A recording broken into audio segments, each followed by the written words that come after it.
Hello, Awesome Soul here, and I have something that most of you have probably picked up on already. I know I certainly did as soon as the update dropped. I went in, checked the movement parts section, and I saw that the wings looked a little bit different. But of course, when I went to go place it down in the garage bay, they looked exactly how I remembered them. So what exactly is going on here? Well, at first I was a little bit confused because, as you know, if you've been keeping up with the channel, the wings are indeed getting a rework, much akin to the way the wheels got a rework. At least that's how FreeJam has described them. So from that, I figured that, oh, you know, since the wheels got a huge rework to their model size, etc., then the wings would get the same treatment. But when I saw the new images for the wings, at least the icon versions of them, they looked pretty much the same, only a few aesthetic differences. So I was kind of like, maybe this is just a fresh coat of paint before the full update? But as I was saying earlier, most of you probably have picked up on this already. And somebody else also picked up on this on Twitter. And they posted a picture of it along with what on earth happened to the wings. Obviously tweeted at Robocraft Game, Rick, Mark, Left of Never, Space Kryptonite, and myself. And then Rick responds with, yeah, it was a mistake. Sorry, everyone. Hey, I don't mind. A nice little early teaser sneak peek kind of thing. And we do in fact know that it is a leak by this last line here where Rick says, the new foil designs sit within the existing collisions so we won't break any robots. You heard it here, folks. The new foil designs. Obviously, or at least most likely, referring to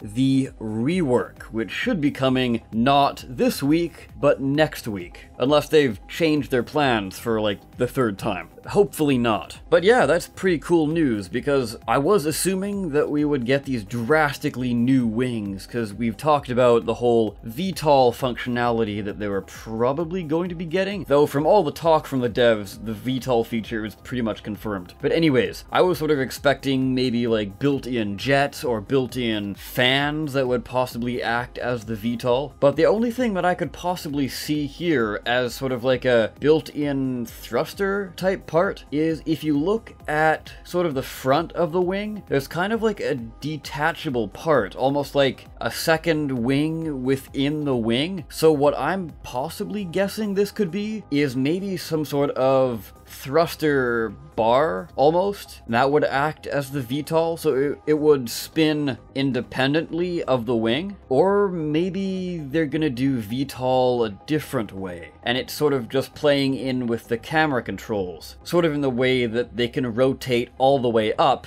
and you could fly straight up. Although that wouldn't really make much sense from a physics standpoint, now would it? But hey, if you guys have any other ideas as to how the new VTOL function could work, please let me know down below. From there, we jump on over to the forums, which we don't really visit as often as we should. But here we have an answer as to why the rods and struts don't actually have any of the health boost stats. As you know, in this update, there was the health boost feature added, but the only two parts that got it were the health cubes, aka the regular cubes, and the light cubes. So it makes sense that parts like weapons and movement didn't get it, but nothing else in the chassis category got this new stat either. So Sergey goes on to explain here. The user Why So Serious sums it up pretty well, which is most likely why he quoted it. They write, because struts don't need to be any more powerful than they already are. They can remain a medium weight option for flyers, and I don't think it's fair to have struts with full armor / CPU value, 1/3 the weight of full cubes, and contribute to the percentage on the armor multiplier, aka the health booster, which is what I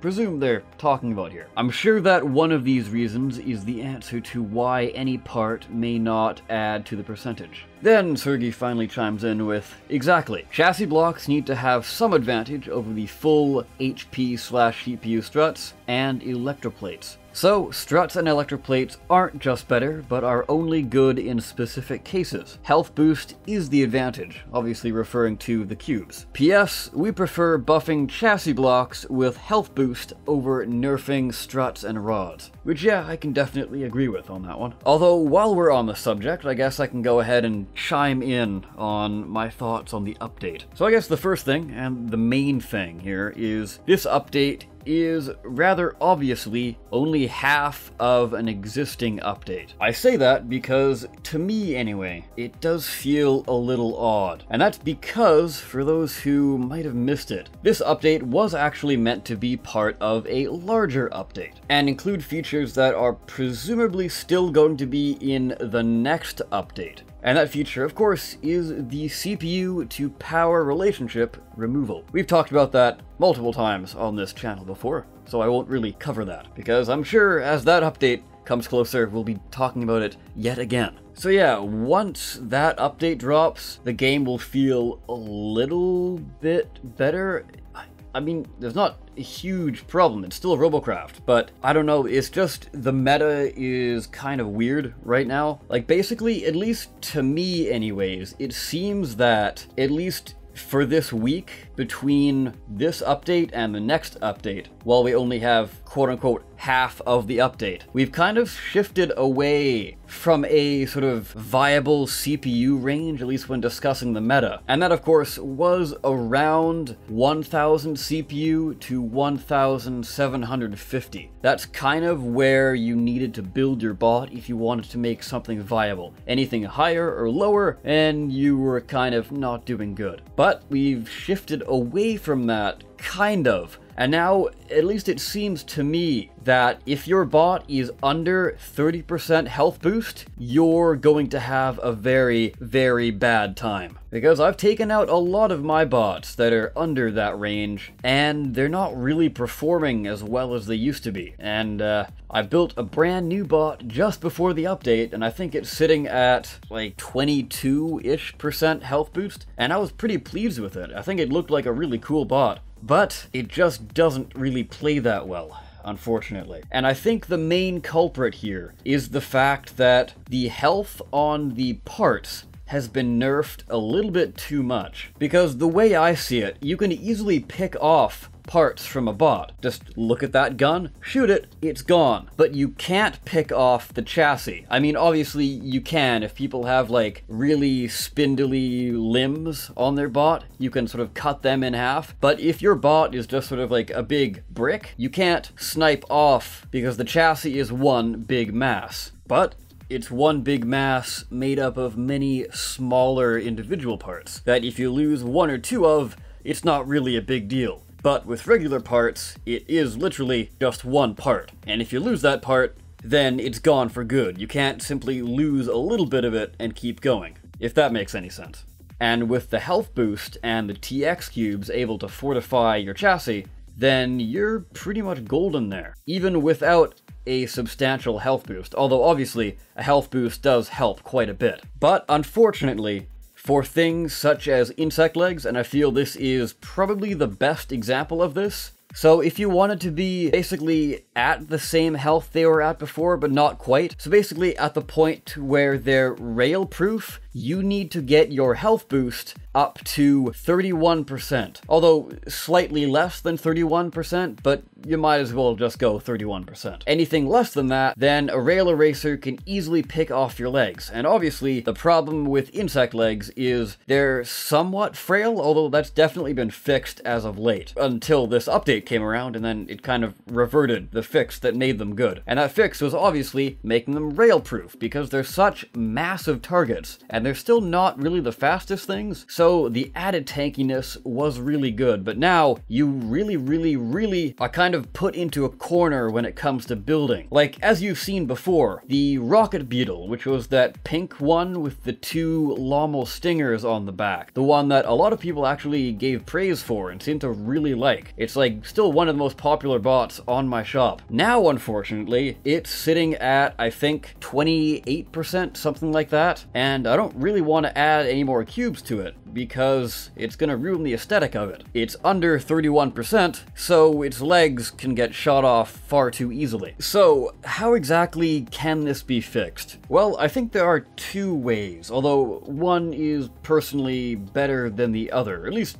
in my opinion. So one way is simply increase the health boost value. Originally, when they planned this out, they were going to have it set at 0.1% per cube. But before the update drop, they listened to a bit of feedback on Twitter, and then they went and changed it to 0.05%. So they cut it in half, basically. What they could do is possibly bump it up to 0.75%. Or they could go ahead and bump it up to what they originally planned at 0.1. This would also have the effect of making the chassis a lot tougher as well, which I've heard some people want, but I'm not entirely sure everybody wants that. Or I could be wrong. Comment section, you know what to do. But personally, the one I'm a little bit more invested in is a rather simple one, and that is just bump up the health value on every part except for chassis cubes, and keep the health boost value exactly the same. This way, the chassis is still going to remain as tanky as it was before. So if you've built up a pretty beefy chassis, then you're not gonna really be going anywhere, and you can't really be cut in half. Additionally, your parts can't be shot off as easily, that is, which is a plus for everyone, especially the lighter bot who opt to go with a less health boost on their bot. Now, I'm not talking about some crazy huge increase to health. All I'm saying is maybe bump it up a little bit or possibly return them to the values they had originally. And then it really is a health boost. Because the way we have it now, you're kind of forced to build a rather specific way, which is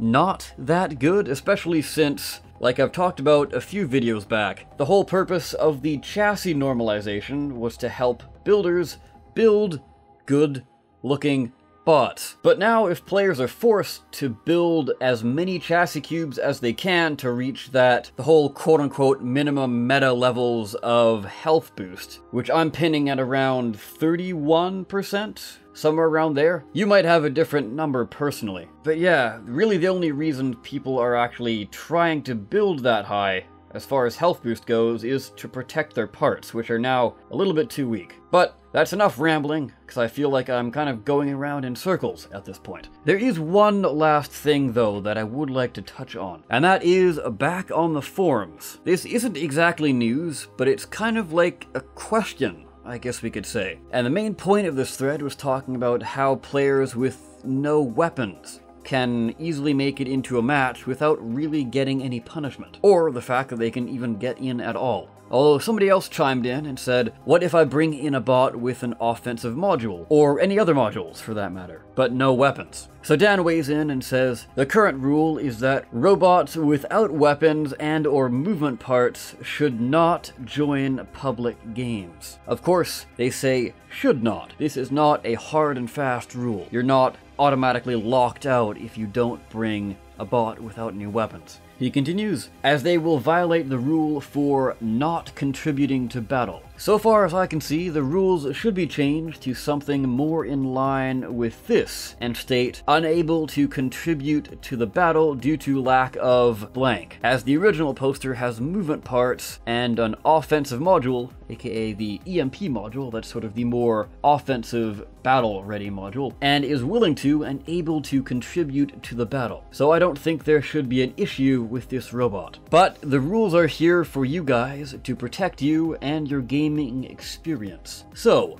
what do you think about a possible rule change? This kind of thing has come up quite a bit within the community, and personally I think that even with their stance of, you know, they could still bring in just a single weapon and troll you that way, I think just banning no weapons from public games is probably the best choice, because even a single piddly little wasp laser is better than no weapon at all. But hey, that's just me. Let me know what you guys think. How strict of a ruling would you personally want when it comes to public matches? And that there will do it for today's video. I of course have been the Awesome Soul. I thank you so very much for watching, and I will see you next time. Take care.